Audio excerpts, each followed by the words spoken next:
Tantangan pembangunan Indonesia. Halo teman kece, pernahkah kamu bepergian melewati jalan tol atau bepergian menggunakan kereta api? Lalu siapa ya yang membangun jalan tol dan kereta api? Untuk siapa ini dibangun?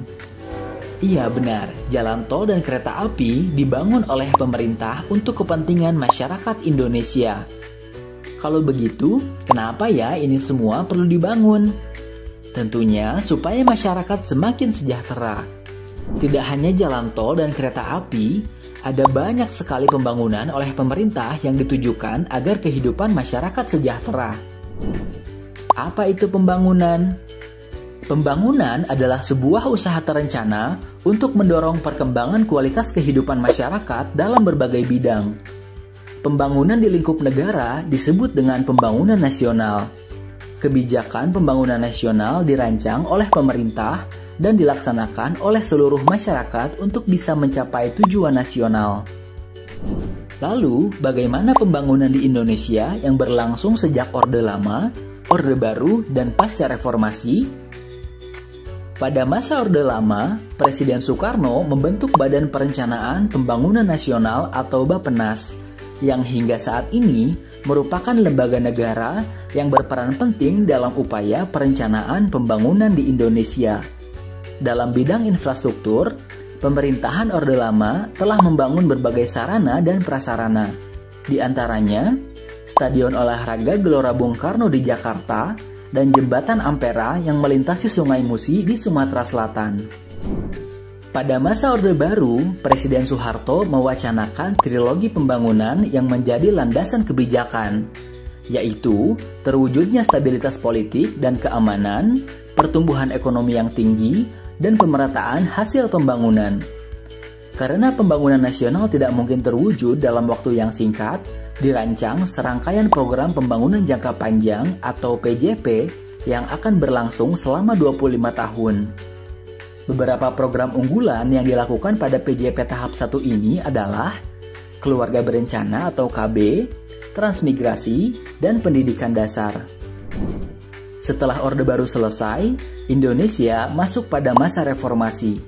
Pembangunan di bidang ekonomi pada masa Presiden B.J. Habibie adalah membuat Bank Indonesia menjadi lembaga independen.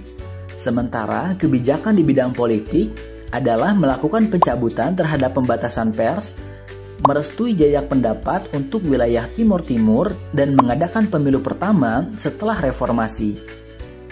Pemerintah Habibie dilanjutkan oleh Presiden Abdurrahman Wahid atau Gus Dur. Pemerintahan Gus Dur melanjutkan penataan ekonomi dengan mengendalikan inflasi, menjaga kurs mata uang rupiah, dan merombak kinerja pemerintahan di berbagai departemen.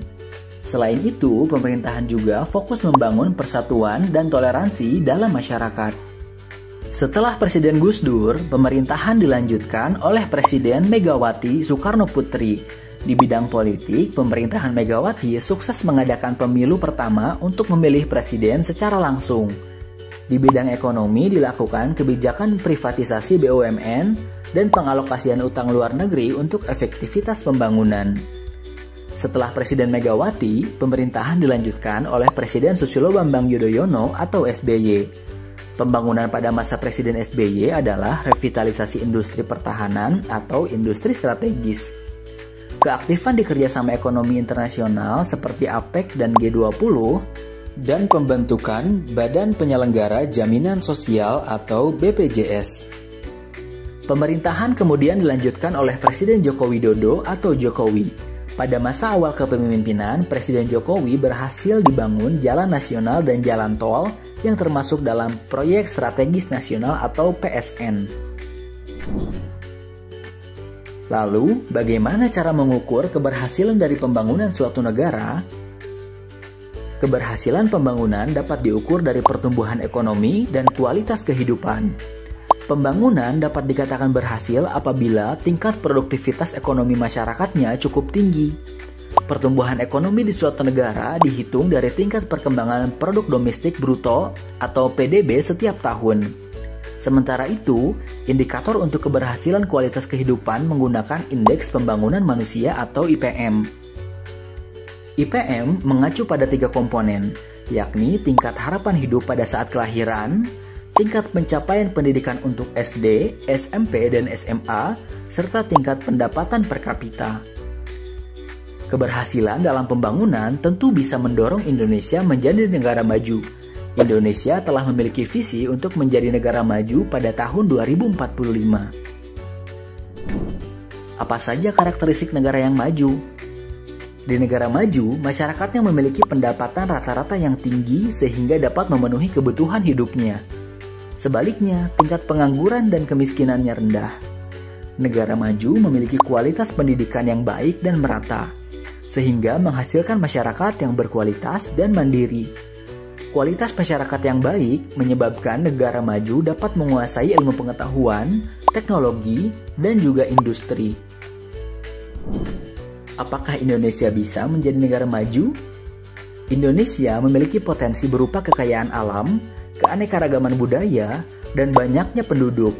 Selain sumber daya tambang dan mineral, Indonesia juga memiliki sumber energi alternatif seperti panas bumi, energi laut, dan energi surya yang dapat diolah menjadi listrik. Keindahan alam dan keanekaragaman budaya Indonesia bisa menjadi daya tarik di bidang pariwisata. Jika dikembangkan dengan baik, semua potensi ini dapat menjadi modal untuk Indonesia menjadi negara maju. Lalu, apa yang dapat kita lakukan sebagai pelajar? Negara maju membutuhkan manusia yang berkualitas. Cara yang dapat kita lakukan misalnya dengan menjaga kesehatan fisik dan mental, belajar dengan baik, serta menggali dan mengasah bakat dan minat. Kita juga perlu peduli dengan kelestarian alam agar lingkungan tetap nyaman ditinggali. Misalnya dengan mengolah sampah dan menghemat energi. Wah, lengkap sudah ya pembahasan tentang tantangan pembangunan Indonesia. Sekarang, yuk coba jawab 3 pertanyaan berikut. 1. Badan Perancang Pembangunan Nasional atau Bappenas yang dipimpin oleh Presiden Soekarno memiliki tugas sebagai berikut, kecuali 2.